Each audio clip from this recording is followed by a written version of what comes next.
Nah, tanpa berlama-lama, kita masuk ke tutorial cara membuat modul ajar dengan memanfaatkan AI untuk menjadi asisten kita beserta prompt-nya. Mari kita mulai. Teknologi kini sudah berkembang pesat dengan adanya kecerdasan buatan atau AI. AI sudah memberi dampak signifikan dalam berbagai bidang termasuk dalam bidang pendidikan, terutama dalam pengembangan materi pelajaran. AI memungkinkan kita menyusun modul ajar dengan efektif dan efisien saat ini.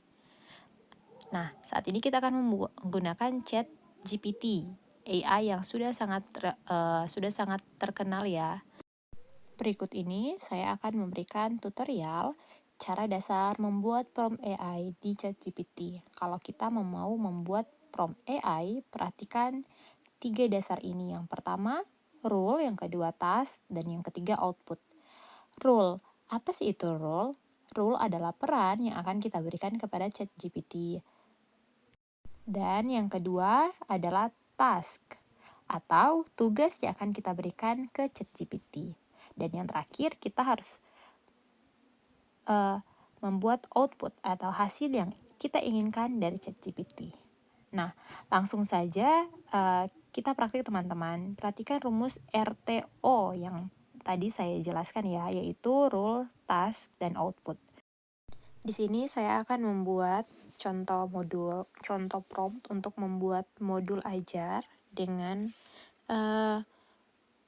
mata pelajaran Bahasa Indonesia untuk kelas 5. Nah, teman-teman perhatikan ya prompt yang akan saya contohkan di dalam video ini.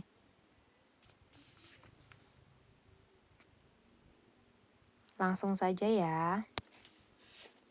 Sebagai seorang guru Bahasa Indonesia di kelas 5, ini adalah rule-nya teman-teman ya.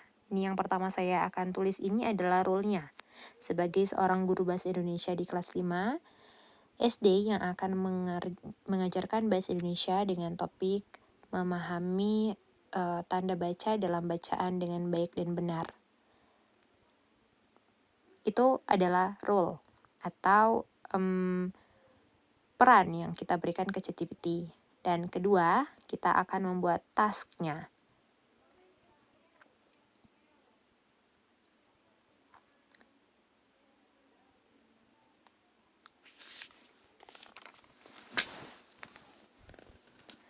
Task atau tugas yang akan kita berikan ke ChatGPT. Oke, masuk ke tugas yang akan kita berikan.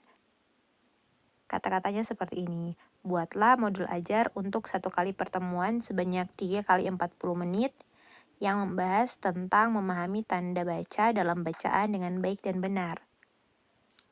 Oke, itu adalah tugas yang kita berikan ke ChatGPT untuk dibuatnya sebagai asisten kita.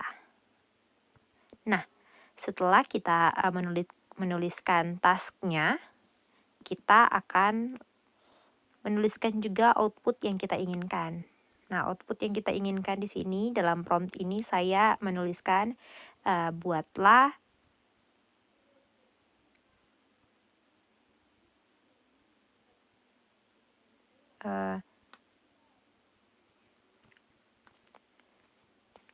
sabar ya.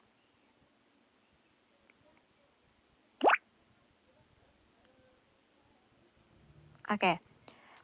Outputnya adalah sambung aja. Buatlah modul ajar ini dilengkapi dengan pendekatan deep learning dan disertai instrumen penilaian, diagnostik, sikap, dan formatif. Teman-teman bisa lihat saja ya, contoh promptnya ada di layar. Nah, teman-teman, sambil menunggu, saya mengetikkan. Kalau sudah selesai, lanjut kita lihat hasil buatan dari AI ChatGPT ini.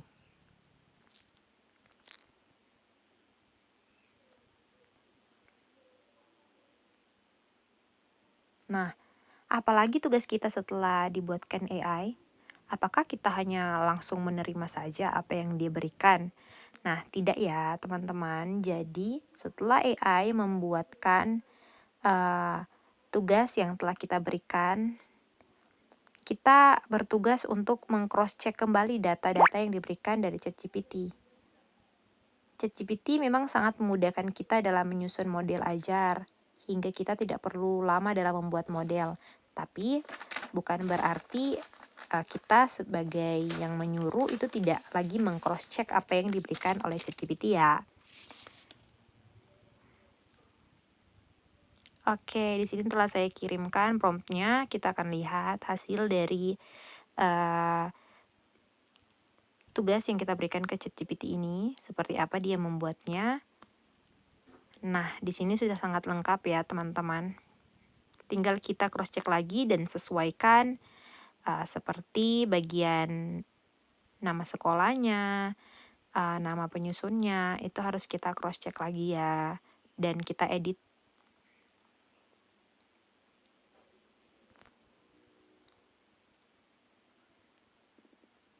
Di sini teman-teman bisa lihat. Ini hasil dari prompt yang kita berikan tadi ke ChatGPT-nya. Nah, teman-teman, semakin detail prompt yang kita berikan atau kita buat, itu akan semakin membuat ChatGPT mengetahui mau kita apa. Makanya, ChatGPT bisa kita buat sebagai asisten. Oke, saya tekankan lagi ya teman-teman. Sebagai asisten, bukan sebagai sumber. Artinya kita sebagai seorang calon guru dan ataupun sudah bekerja sebagai guru dalam menggunakan AI, kita harus yang harus kita lakukan adalah mendesain prompt sedetail mungkin sehingga ChatGPT bisa menggenerate atau membuat apa yang kita mau. Nah, ketelitian kita sangat penting untuk memastikan keakuratan dan relevansi informasi yang disampaikan oleh ChatGPT. Jadi teman-teman, kita harus tetap kritis dan selektif ya dalam menggunakan AI apa saja, bukan hanya AI ChatGPT. Oke, di sini teman-teman sudah lihat ya, lengkap ya teman-teman, sampai ke bagian refleksi guru pun ada. Jadi, seperti yang saya sampaikan tadi teman-teman, tugas kita adalah meng-cross-check kembali hasil dari prompt yang kita berikan ke ChatGPT. Dan juga ingat ya teman-teman, ChatGPT hanyalah sebagai asisten yang membantu, bukan sebagai sumber. Nah teman-teman, setelah modul ini jadi, kita juga bisa untuk langsung menyimpannya sebagai dokumen Word. Kita bisa menyuruh ChatGPT untuk membuatkan dalam bentuk dokumen dan bisa kita langsung simpan ke dalam penyimpanan kita di handphone ataupun di laptop.